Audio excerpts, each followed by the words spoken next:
Je m'appelle Ellie Dawson et je suis décédé le 2 septembre 2023, à seulement 10 ans. Pain mouillé, j'étais un enfant calme, toujours avec un carnet dans mon sac à dos, passant plus de temps à dessiner des anges et des dinosaures qu'à parler en classe. Personne ne s'attendait à ce que j'ai une histoire comme celle-ci.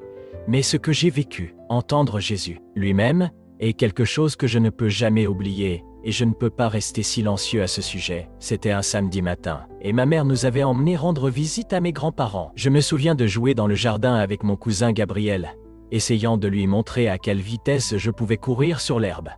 Nous rions et soufflés de nous être poursuivis, quand cela m'a frappé. Une douleur aiguë et soudaine dans ma poitrine. Je me suis effondré avant de pouvoir appeler. La dernière chose que j'ai vue avant que tout ne devienne sombre était le ciel bleu au-dessus de moi qui vacillait, comme si quelqu'un venait d'éteindre les lumières du paradis.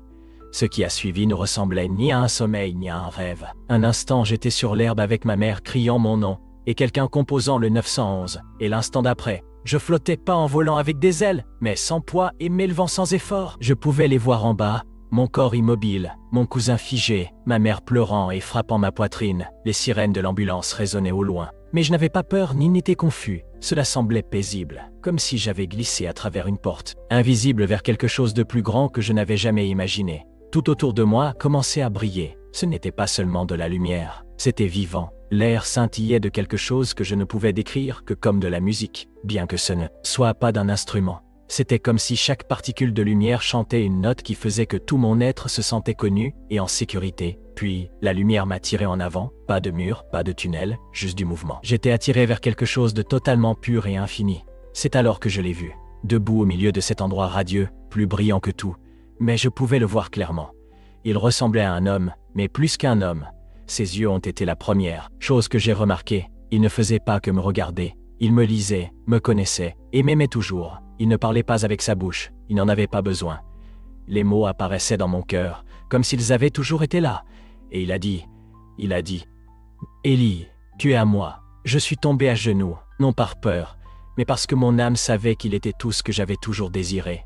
La chaleur de lui était comme se tenir devant le soleil, mais au lieu de brûler, elle guérissait. Chaque peur, chaque douleur, chaque pensée solitaire que j'avais eue fondée à ce moment-là. Je me souviens avoir pensé, alors c'est ce que ça fait d'être chez soi.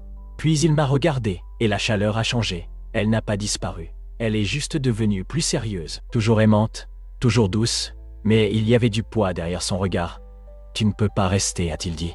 « Tu as quelque chose à leur dire. » Je ne comprenais pas. Je regardais autour de moi la beauté, la paix, la lumière vibrante d'amour, et je ne voulais pas partir. Mais pourquoi, ai-je demandé dans mon cœur, pourquoi moi? Je ne suis qu'un enfant. Il s'est approché de moi et s'est agenouillé pour que nous soyons au même niveau. Parce que tu parleras de ce que les autres ne feront pas, parce que ta voix n'a pas d'agenda, parce que ce que tu as vu ne sera pas déformé, et parce que le temps est plus court qu'il ne le pense. Ces mots m'ont frappé comme des vagues, la vérité inondant mon intérieur d'une manière que je ne pouvais ni résister, ni oublier. Puis, son visage est devenu sombre. « Il y a un message que je dois te montrer », a-t-il dit, « et il ne sera pas facile à porter. » J'ai hoché la tête, non par bravoure, mais parce que je sentais son amour même dans le sérieux de cela. Il a touché mon front, et tout autour de nous a changé, la lumière a légèrement diminué, et soudain, j'ai eu l'impression de me tenir au bord de quelque chose de terrifiant, comme si nous étions sur le point d'entrer dans une tempête, mais même alors, je n'étais pas seul. Il était avec moi, me tenant, et ce qu'il était sur le point de révéler allait tout changer. Au moment où Jésus a touché mon front, j'ai eu l'impression d'être transporté, pas à travers l'espace, mais à travers le temps. La lueur paisible autour de nous s'est transformée en quelque chose de plus sombre, plus épais, comme un brouillard fait de chagrin et de feu en même temps. Je n'avais pas peur, pas de la manière dont on le serait si un monstre surgissait de l'ombre, mais toute mon âme tremblait. Jésus était toujours à côté de moi, calme et stable, sa présence comme une ancre dans la tempête que nous étions sur le point d'affronter. Il a levé la main et pointé, et soudain le brouillard s'est écarté. Ce que j'ai vu n'était ni le ciel ni la terre. C'était quelque chose entre les deux, comme un écran vivant et vaste, s'étendant à travers l'horizon. Les images n'étaient pas seulement visibles, elles étaient tangibles. La première scène que j'ai vue était un monde en tourmente. Des villes s'effondrant, des cieux s'effondrant, des cieux devenant rouges, et des gens fuyant, non pas à cause de la guerre ou des tempêtes, mais d'une peur invisible qui les poussait à se retourner les uns contre les autres. Les parents fermaient leurs portes à leurs voisins, et les églises fermaient leurs portes aux voisins. Désespérés, Les dirigeants parlaient depuis des scènes, mais leurs mots étaient creux, promettant la paix tout en cachant des épées derrière leur dos. Jésus a parlé, non pas avec colère mais avec chagrin, disant « Ils ne me voient plus, ils ne voient qu'eux-mêmes. » Puis, j'ai vu quelque chose d'encore plus étrange. Des gens avec des marques lumineuses sur leurs mains et leurs fronts, certains étaient fiers, d'autres confus et effrayés, et quelques-uns essayaient de les effacer, mais ils ne pouvaient pas. Ces marques n'étaient pas physiques, elles étaient spirituelles, représentant l'allégeance et le choix. J'ai demandé à Jésus ce qu'elles signifiaient, et avec un mélange de tristesse et de vérité, il a dit « Ce sont les signes de ceux qui ne se prosternent pas devant moi, mais devant le système de se prosterne pas devant moi. » La peur. Je ne comprenais pas complètement, mais quelque chose au fond de moi le faisait. Le monde était divisé non pas par la race, la nation ou la richesse, mais par la confiance et ce que les gens choisissaient de mettre leur foi quand tout le reste s'effondrait. Ensuite, j'ai vu une autre vision, plus glaçante que le chaos. J'ai vu des enfants, centaines, voire des milliers, à qui on enseignait des choses qui ternissaient leur esprit. Non seulement des mensonges sur le monde, mais des mensonges sur eux-mêmes, les faisant oublier qu'ils étaient faits à l'image de Dieu. Des enseignants avec des sourires bienveillants distribuaient du poison enveloppé dans du papier coloré, et des écrans brillaient avec des images apparemment inoffensives, qui murmuraient des ténèbres. Certains enfants avaient l'air confus, certains pleuraient, mais beaucoup absorbaient cela, inconscients qu'ils étaient dépouillés. Jésus s'est tourné vers moi, sa voix ferme. « C'est pourquoi je te renvoie, parce que les petits sont égarés, et leurs gardiens dorment. » Ces mots ont frappé fort. J'ai pensé à ma sœur et aux enfants de ma classe de catéchisme, réalisant à quel point il était facile de se laisser distraire, de croire tout ce qu'on voit en ligne, de faire confiance aux mauvaises voix.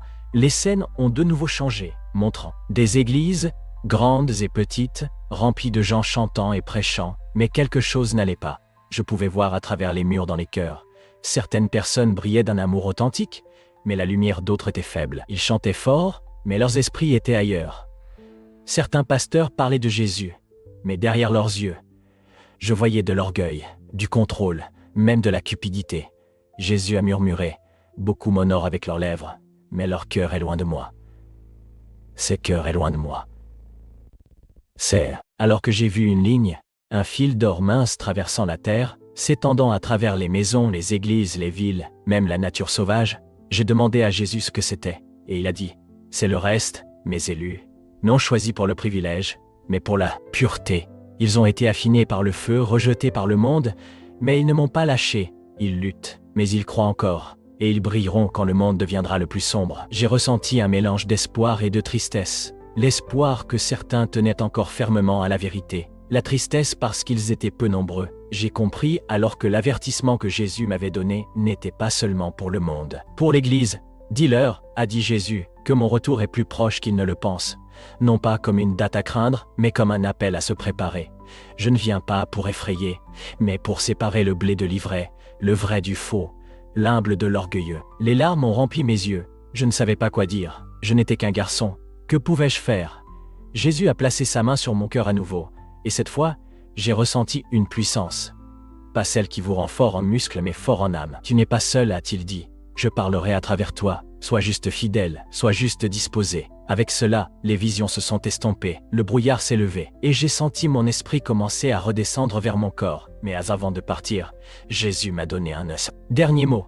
Avertis-les, aime-les, ramène-les à moi. Quand mon esprit est redescendu dans mon corps, ce n'était pas une réunion paisible. C'était violent, comme tomber d'une grande hauteur dans un espace trop petit pour me contenir. J'ai halté avant que mes poumons ne se souviennent comment respirer.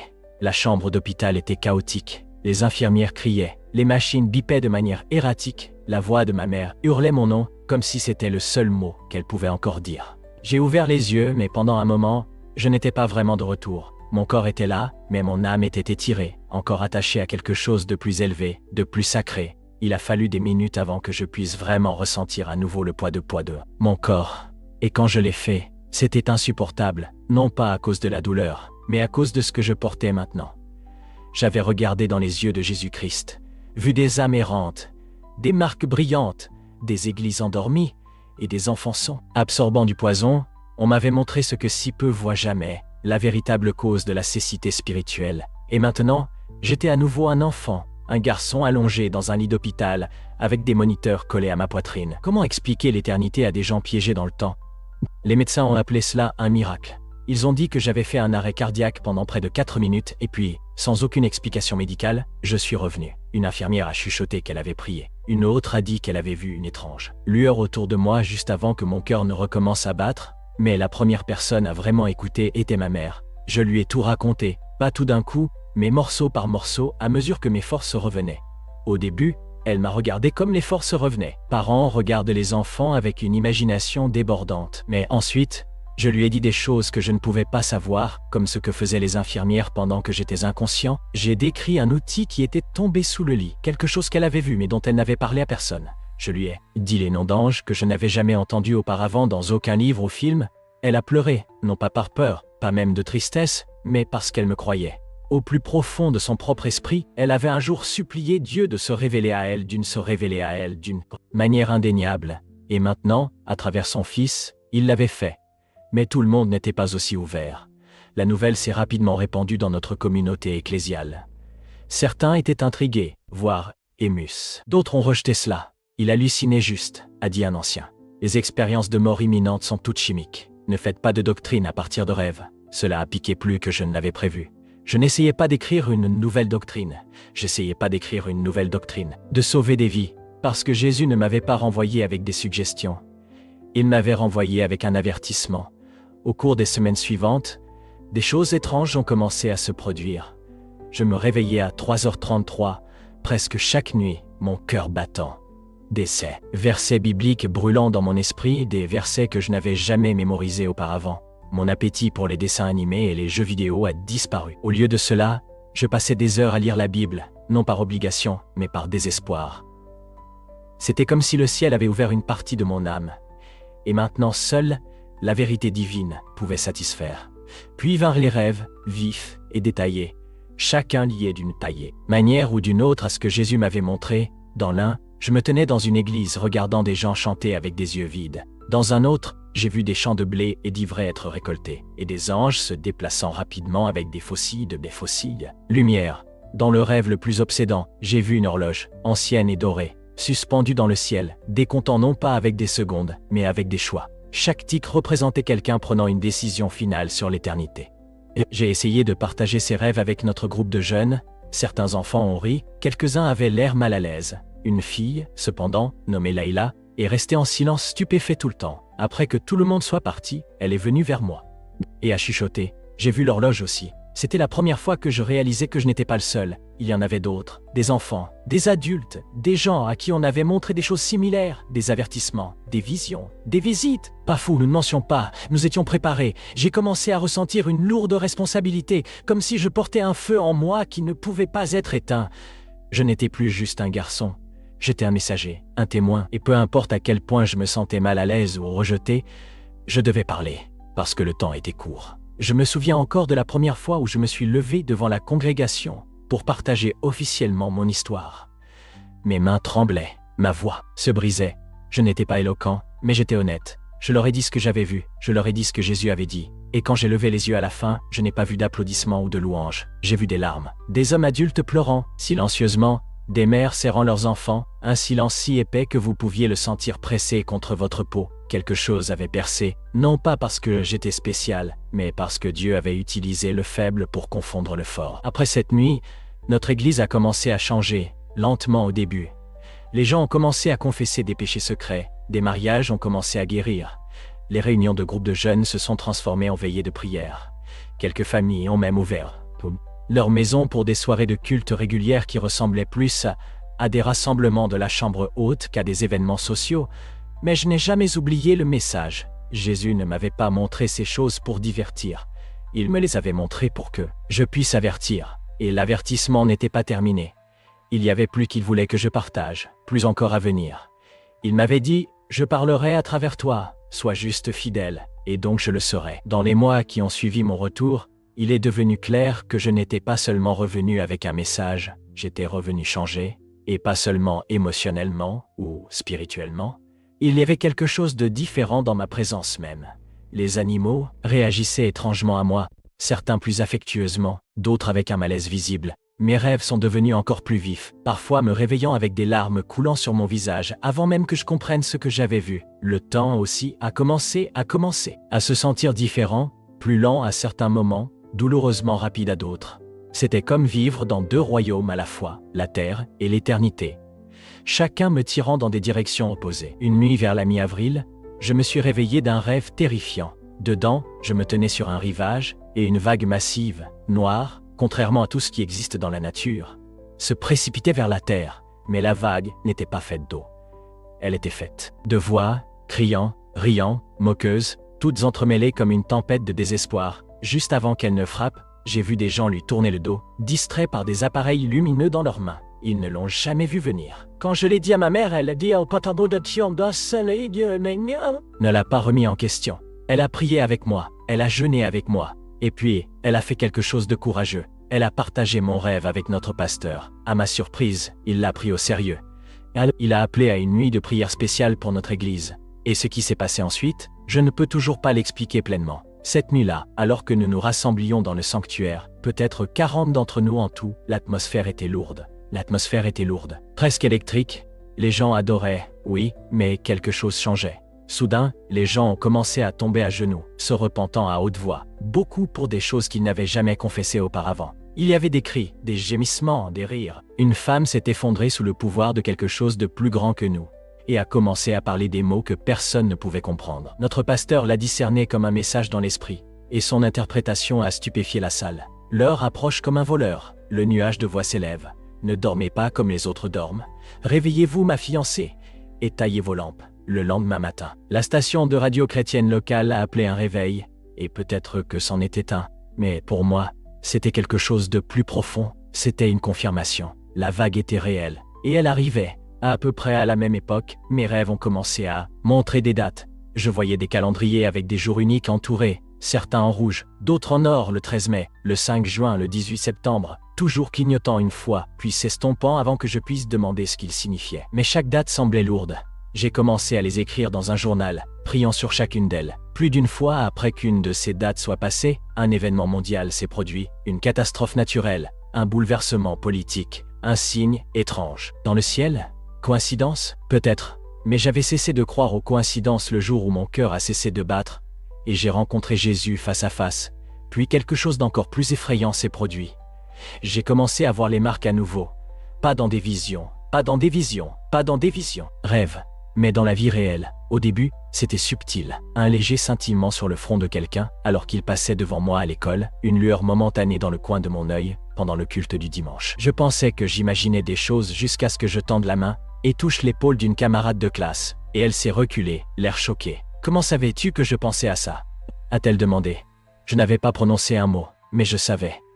Je pouvais sentir son regret avant même qu'elle n'ouvre la bouche. Ce n'était plus seulement visuel. C'était sensoriel, émotionnel. Je pouvais sentir la température des âmes des gens. Et certaines étaient glaciales. J'ai arrêté d'essayer de l'expliquer. J'ai arrêté d'essayer de convaincre les autres. J'ai simplement obéi. Quand Dieu m'a dit de parler, j'ai parlé. Quand il m'a dit de pleurer, j'ai pleuré. Quand il m'a dit de me taire, j'ai fermé ma bouche. Même si cela brûlait. Certaines personnes ont commencé à me traiter d'étrange. D'autres m'ont appelé doué. Mais je n'étais ni l'un ni l'autre. J'étais juste un garçon avec un avertissement, un témoin de quelque chose de trop sacré, trop urgent pour être ignoré. Un jour, ma mère et moi marchions vers l'épicerie quand j'ai vu un homme, d'âge moyen, vêtu de jeans usés et d'un sweat à capuche délavé, fixant sans expression le rayon des pains. En passant devant lui, j'ai ressenti un coup à la poitrine, la peur, une peur suffocante. Mes genoux ont fléchi et j'ai halté. Ma mère m'a rattrapé. « Qu'est-ce que c'est ?» Elle chuchotait avec urgence. « Cet homme est sur le point de faire quelque chose de terrible. Il se noie. » Sans hésitation, elle s'est approchée de lui avec gentillesse et lui a demandé s'il avait besoin d'aide. Juste là, devant les muffins anglais et les bagels, il a fondu en larmes. Il a avoué qu'il venait de perdre son emploi, que sa femme l'avait quitté et qu'il prévoyait de se suicider cette nuit-là. Il avait prié pour un signe de Dieu juste avant que nous ne passions. Ce n'était pas une coïncidence. C'était une vague qui se formait, et je commençais à la voir monter dans le cœur des gens ordinaires. Certains s'effondraient sous elle.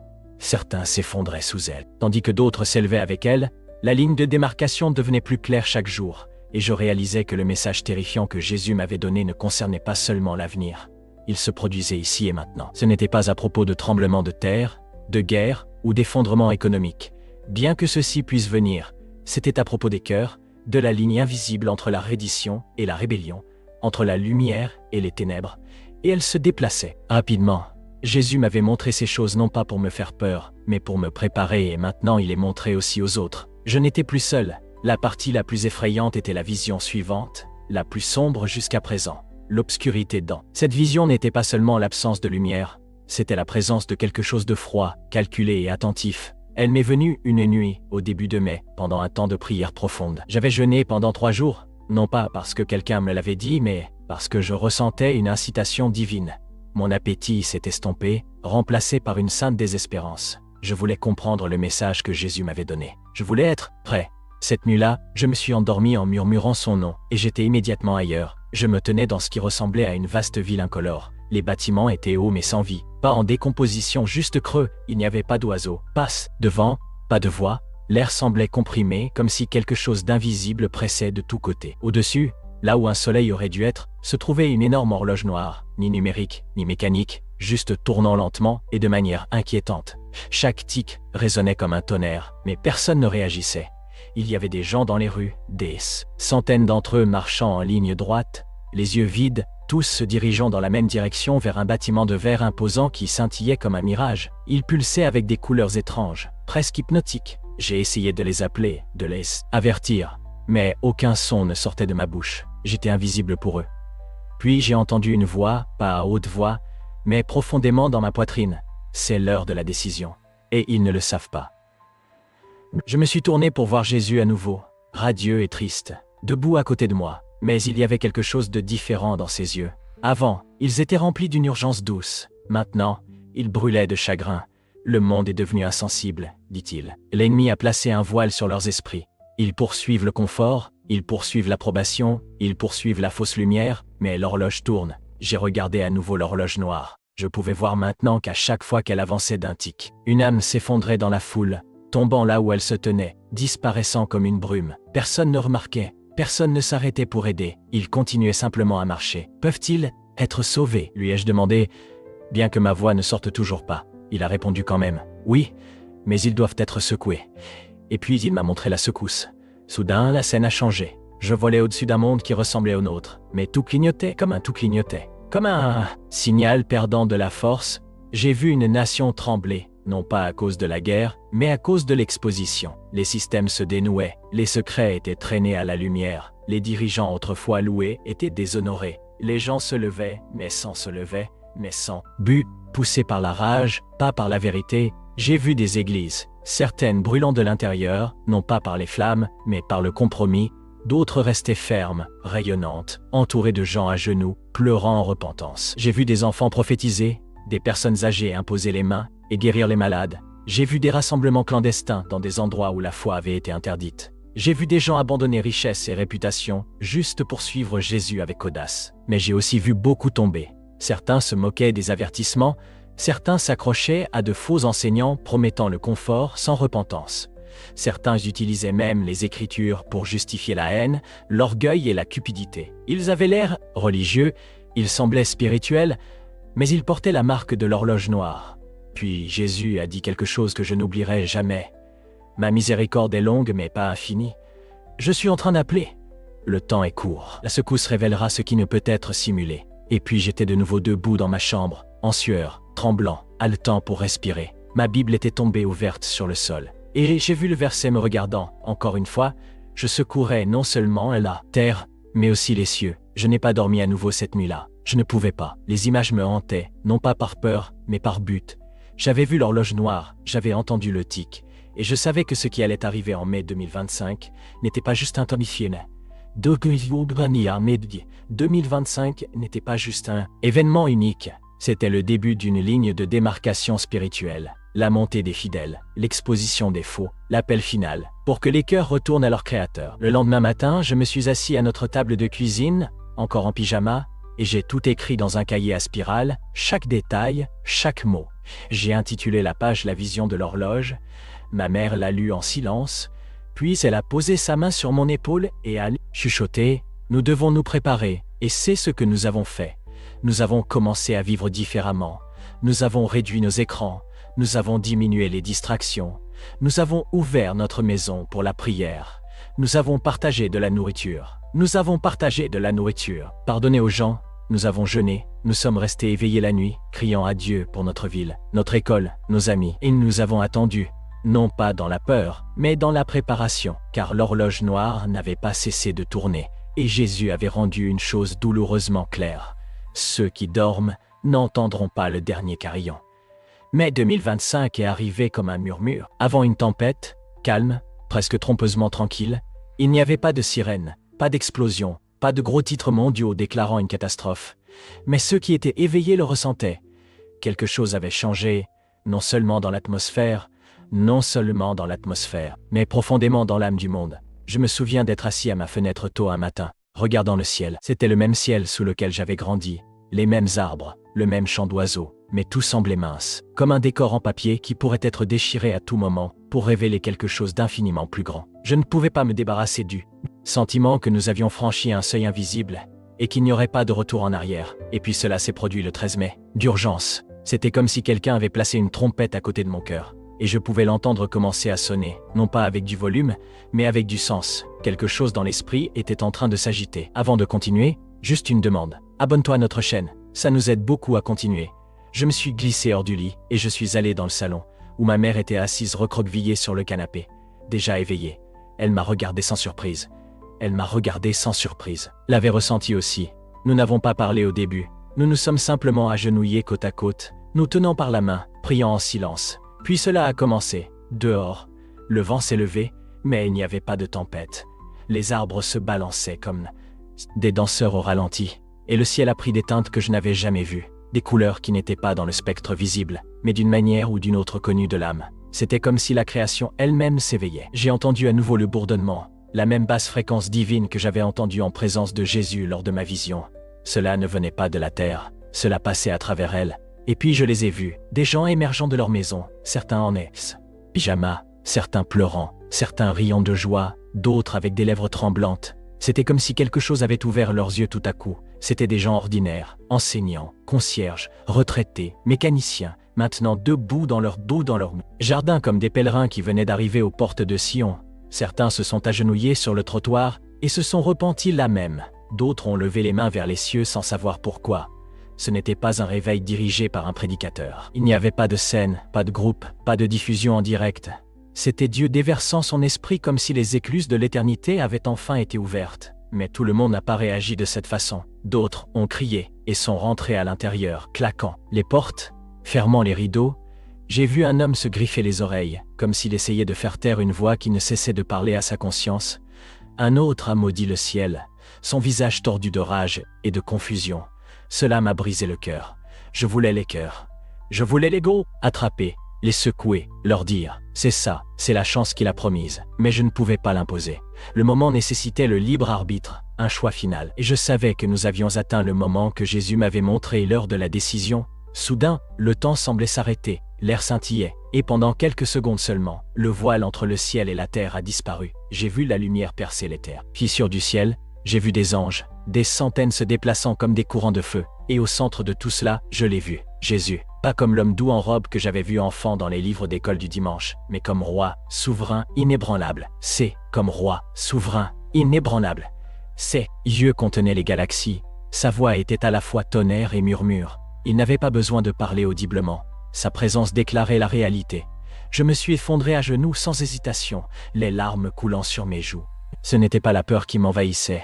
C'était la gloire, le poids de la vérité, la réalisation que chaque souffle que j'avais jamais pris était emprunté à lui. Il a regardé en bas, pas seulement moi, mais nous tous. Le temps est venu, a-t-il dit, que le blé soit rassemblé, que l'ivraie tombe. Et juste comme ça, le carillon a retenti.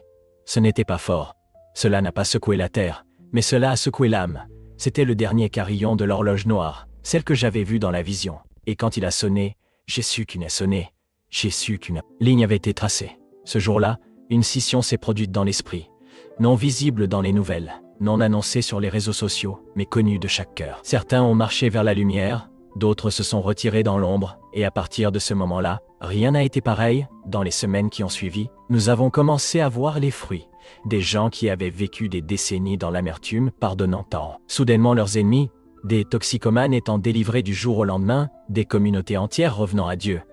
Mais nous avons aussi vu de la résistance, des institutions redoublant de contrôle, des faux enseignants déformant les signes pour s'adapter à leurs agendas. La grande exposition avait commencé, mais le grand réveil aussi. Et maintenant je raconte cette histoire non pas parce que je veux de l'attention. Je suis juste un garçon, je ne suis pas un pasteur, je ne suis pas un prophète. Mais j'étais mort, et Jésus m'a ramené, et il ne l'a pas fait pour moi. N'arrive plus. Elle est là, le tremblement est maintenant. Et Jésus vous appelle à choisir. Alors je vous laisse avec le même message qu'il m'a donné quand je me tenais devant lui. Dites-leur que je suis réel.